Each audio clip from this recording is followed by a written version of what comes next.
Thanks for making it to Veterans Info Tap. Today we're going to be talking about what do you do after you hit 100% permanent in total. If that's something that you're looking forward to hearing about, please hit the thumbs up, subscribe, share it with a friend, comment below. Really helps with the YouTube algorithm, and I really appreciate your support. So with that, you've went through all the hurdles. For some of us, there's a lot of hurdles. Others, you happen to get lucky and get that 100% out the gate with the VA. Sometimes it takes a few times. Personal took me quite a few times. Different conditions, secondaries, and so forth to get there. Now that you're at 100% permanent in total, what do you do? There's some other benefits out there that you need to make sure that you're taking advantage of, or at least know about for in the event that something does come up where you can utilize those, or that you know that they're available. The first thing that I'm going to talk about isn't necessarily a 100% permanent in total sole benefit. There is some kind of cascading effects of it that any disabled veteran can benefit from, and that's DIC, the Dependent Indemnity Compensation. So if a veteran passes away due to a service-connected condition, or that service-connected condition is listed as a contributing cause on the death certificate, the surviving spouse or dependents could receive dependent indemnity compensation. And that could be anywhere between roughly $1,300 to $2,000 a month in compensation. So a very important benefit. Where it changes is with a 100% permanent and total veteran.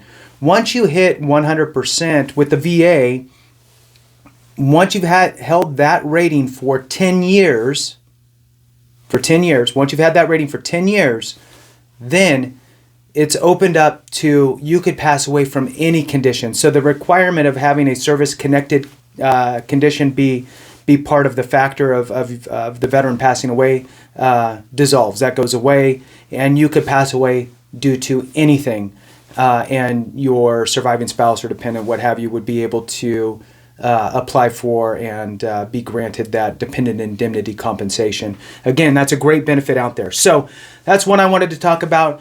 Other things are Chapter 35. Chapter 35 is a great benefit. It's an educational stipend. It does not pay tuition. Okay, it's just a stipend. If you go to school full time, you get roughly $1,300 a month, and that money gets sent to you, the spouse or dependent of the veteran. So this is a spouse or dependent benefit. So Chapter 35 is a stipend of about $1,300 a month. Goes directly to the person going to school, so the spouse or dependent, and then they can utilize those funds for whatever they deem that they wish to do with it. So it could be to pay the tuition.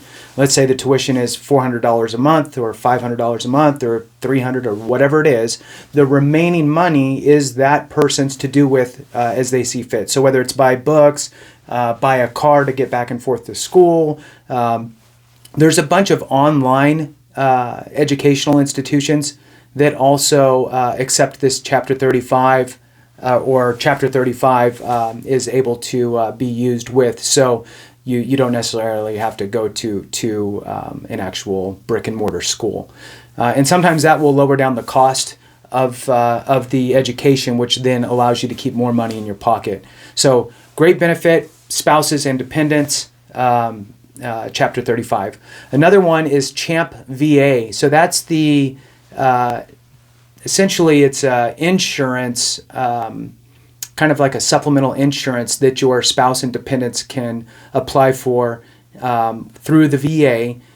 It's not for VA healthcare; it's for private healthcare, but it is a educational, or not educational. Sorry, no edits here. So it's a insurance supplement, essentially, and I'll put information in the description below on CHAMP VA and Chapter 35 and so forth below, so make sure you check that out.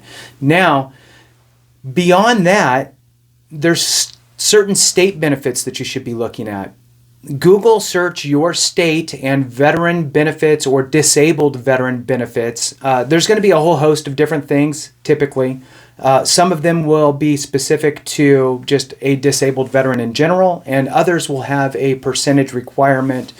Could be a 50% disabled all the way up to 100% ratings benefits. So some of these often will include, motor vehicle registration fees being waived. Maybe on a vehicle, you get to waive that registration. A lot of times that will come with a handicap placard for your vehicle. And if that's the case, as you're driving around and you see a handicap placard on somebody's car, and you see, in some cases, it might say disabled veteran. In some states, others it'll say DV for disabled veteran. So you'll be able to identify who's veterans and not that are utilizing that benefit. There's other benefits that will come into play with those types of license plates. A lot of times there's some states that will allow toll-free road passage with those plates on your vehicle, maybe extended parking at airports in some states. You should also be able to park in any zone that you want, as long as it's legal to park there, like a 20-minute zone. So if you have a 20-minute parking zone, you can park there indefinitely. A lot of, I think this is nationwide, through the motor vehicles laws, that you should be able to park your disabled vehicle in municipalities with no fees, so you shouldn't have to pay anything. But check with your state and check with your local municipality on that, just to make sure. Another thing is there could be state education benefits. Typically, those will be for your spouse and dependents as well. Some states will offer free tuition. In some cases, for example, California, the veteran does not need to live in California. The dependent or spouse needs to live in California. So, I mean, if your spouse is living there and you're not, that's a little strange. But the dependent can live there and go to school tuition free all the way through to a doctorate level degree, tuition free. So at 100% rating, for example, in California, they'll qualify for that benefit, and the spouse also qualifies for that benefit. If you're less than 100% rating, then what happens is the dependent is the only one that's available for that benefit. So the other state benefit that you should be looking at would be real estate taxes. So you could have a real estate tax exemption in your state, of which you would apply probably through the assessor's office, the tax assessor's office. So you'd look up your county tax assessor, you'd go there and ask them how you would apply for that. You'd have to submit proof of your service and disability rating and so forth, and then fill out an application form, and then you'd be able to get that tax exemption. In some cases, it's a flat dollar amount. In other cases, it's a percentage off of the assessed value. And in some cases, for 100% veterans, it's waiver full, like Texas, for example.